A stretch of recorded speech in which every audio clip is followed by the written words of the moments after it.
So you're thinking about moving to Raleigh, North Carolina? Well, hold your horses. Before you move here, I want to share with you 8 negative things that you should know before you move here. So let's jump right into it.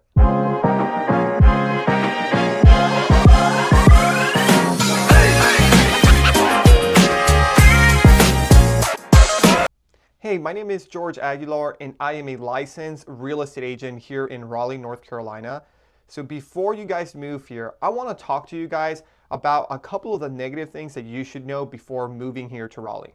So let's go over them. So one of the first things that you should know about Raleigh, North Carolina, it's the weather. I moved here from San Diego, California, so I can tell you firsthand that I wasn't prepared for the weather. In Raleigh, you often hear people call this a mild weather, but again, coming from California, I came to realize that that wasn't true. You get the 4 seasons here, so that's really, really nice. And I'll talk about each one of them. In the springtime, you have a lot of pollen and a lot of rain. And I'll talk a little bit about that, but be prepared. There's a lot of pollen in the spring.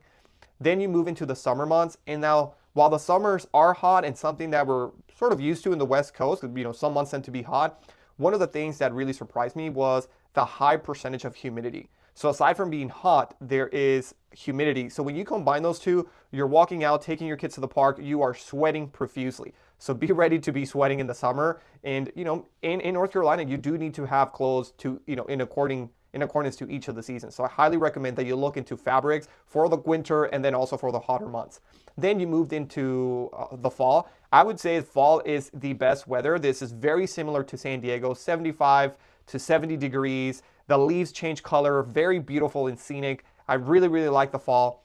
But one of the things about North Carolina is that the weather changes in an instant. You go from fall to winter in over 24 hours. So once the winter hits, I know a lot of people talk about the winter being mild here. Yes, mild compared to the New England area. I lived in Connecticut and I can tell you it's extremely cold up there, but that may sound misleading because the winters here tend to be pretty cold. We tend to get into the 20s, 30s, and sometimes sub 20 degrees Fahrenheit. And when you're around that range, be prepared that every morning when you go to work, it's going to be freezing. You're going to need more than just a sweater. A sweater won't cut it. You are going to need more of a winter jacket. You're also going to need to change the beddings at your house. You can't just wear those summer beddings that are light. Cotton becomes your friend. I had no clue that cotton served a certain purpose in the winter. And it really does because it keeps you warm. Once you move to North Carolina, you realize that it's not the same, and fabric becomes very, very important in the winter. So I would say when it comes to the winter, you need a winter jacket, get yourself some beanies, some gloves, because it tends to get really cold to the point where it hurts your hands. And again, it's not as extreme as the New England area. We do tend to get snow, but whenever we get snow here in North Carolina, everything shuts down. And when we get snow, it tends to be for 1 or 2 weeks, and that is stretching it. Most of the time, the snow only lasts about 3 days because, again, we don't keep those sub 20 temperatures for too long. But occasionally, we have gotten snow for a week. But just know that if it snows, everything's going to close. No one's going to go to school. So you have that little added benefit that the kids get to go out and play with the snow. So now let's talk about point number 2, pollen. Pollen is a major thing that you need to be aware of that I created its own section. I know I touched base a little bit during the point number 1, the weather, but I wanted to talk specifically about pollen because I personally suffered from pollen from the minute I moved from San Diego to here. I was not aware that I was allergic to oak, and Raleigh's known for the city of oaks. And guess what? I've struggled, ever since I've moved here to Raleigh. Now, one of the things that you have to be aware is that pollen season starts right around spring, and it lasts about 4 to 5 months. So come springtime, you're talking about March all the way to July, you get excessive pollen. And I'm not just talking about a little pollen. I am talking about the pollen that turns your car yellow. And you can see all the specks of the pollen all over your car, all over everything. So washing your car, it's almost becomes pointless because you'll wash it and then in the next minute when you pull out of the car wash is going to be filled with pollen. And pollen gets so bad sometimes that it even flies in the sky. And you can see a cloud of pollen just flying through the wind.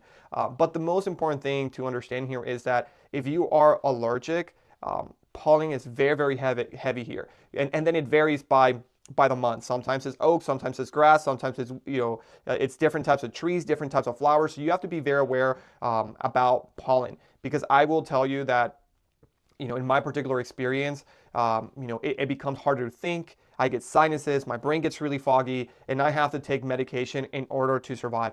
Pollen season, while I love Raleigh, I have to say that pollen season is one of the hardest seasons for myself, and I really have a hard time during that season. I'm sneezing a lot, my eyes are itchy, so I have to constantly take medicine in order for me to be able to have a normal spring.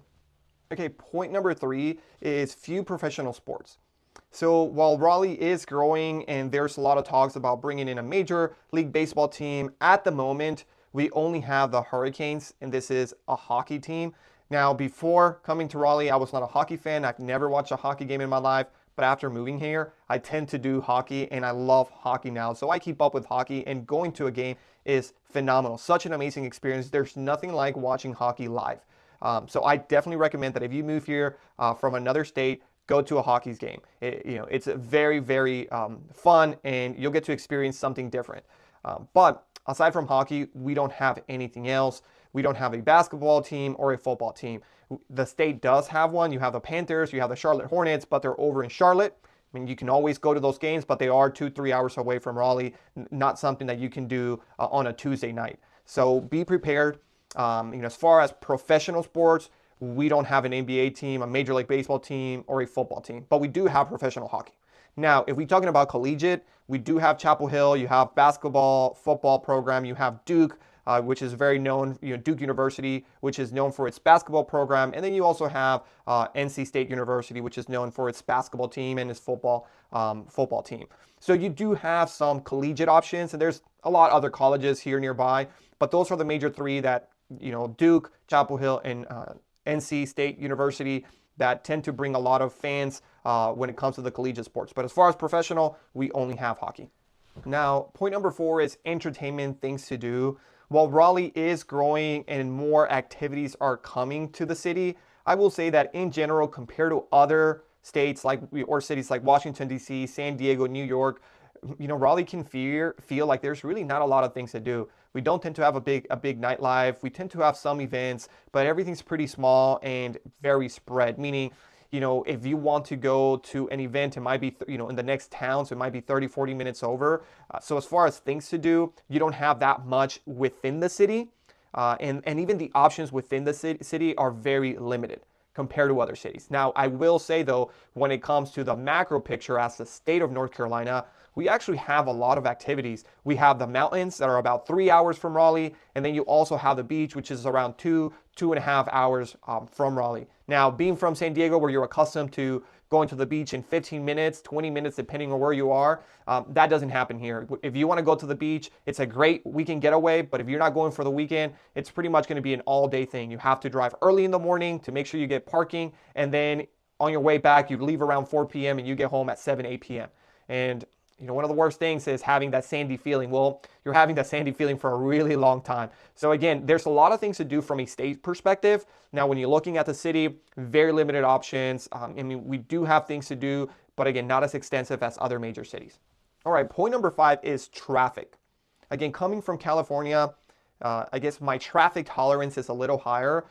But either way, over the last 10 years that I've been here in the Raleigh area, I can tell you that traffic has increased, and mostly because there's a lot of people relocating to the Raleigh area, the Triangle area. So traffic is something that you need to consider. Commute times are a real thing, especially if you are deciding on buying a home. I highly, highly recommend that you're not just looking at the Zillow listings and looking at the type of homes and the price points that you like to buy. I want you to use Google Maps, talk to an agent, and ask about the commute.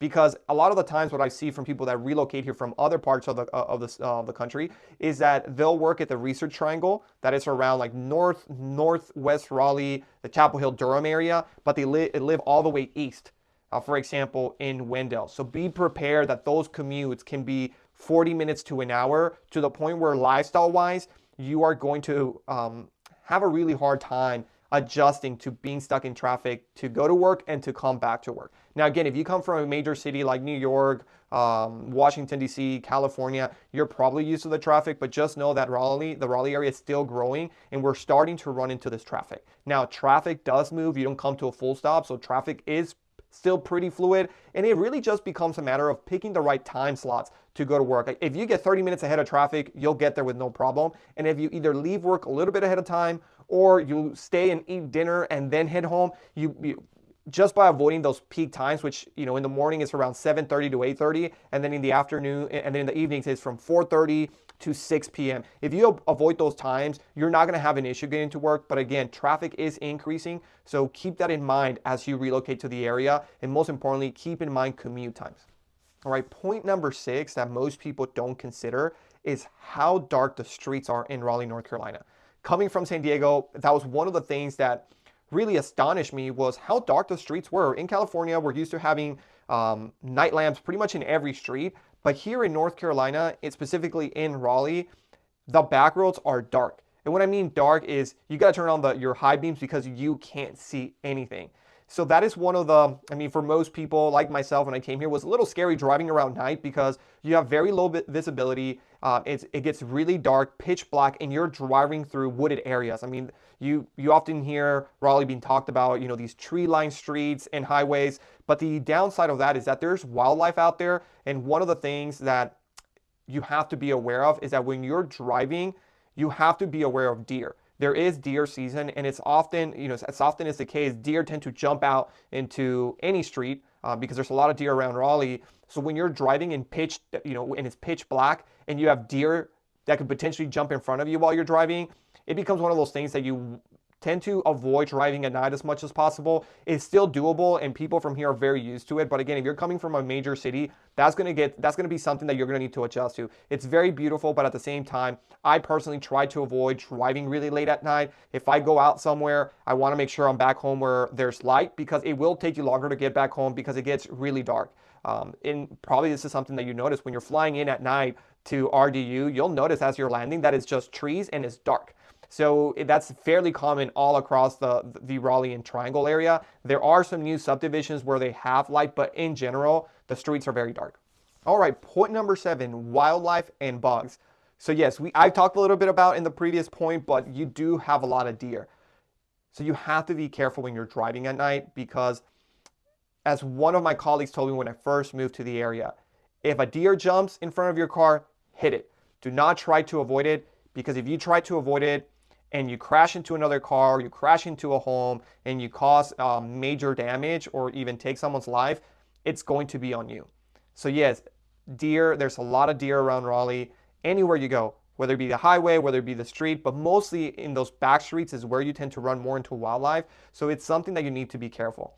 And then on the other side, gnats. So you tend to have a lot of gnats. This is why in the Raleigh area, whenever you see a back porch, it is preferred for the back porch to be a screen porch. And that's something that I wasn't used to coming from California. You really didn't have screen porch. So when I came here, it became very evident why people have screen porch. Because during the summer, a summer night, you want to be out just sitting on your porch, feeling the breeze, looking at the stars. But the one problem that you run into is that if you do not have a screen porch, is you have a lot of gnats flying all over your face. They're not like mosquitoes, we're gonna bite you, but they're pretty annoying because they tend to fly all over you. And given the fact that it is humid, it's something that it's gonna be hard for you to get used to. So I say in the summers, walking out, the humidity, you're slapping gnats, left and right.